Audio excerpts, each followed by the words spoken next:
I knew one day that I was going to be blessed to get out of prison. I just didn't know when that time was going to be. For Henry McCollum and his half-brother, 46-year-old Leon Brown, that day was Wednesday. Both men were kept behind bars for more than 30 years. McCollum, now 50, spent all of them on death row.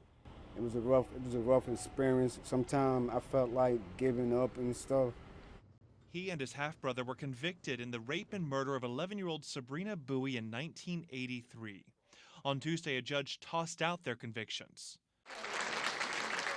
The reason? New evidence. DNA from a cigarette butt left at the scene implicated another man who was serving life for the killing of another girl weeks after Bowie's death. An attorney for Henry McCollum said their confessions were coerced. These were two intellectually disabled teenage boys who were not in a position to defend themselves or adequately communicate, and they were manipulated by law enforcement officials to give those statements. And, those statements pretty much alone were the reason that they were put in prison and on death row.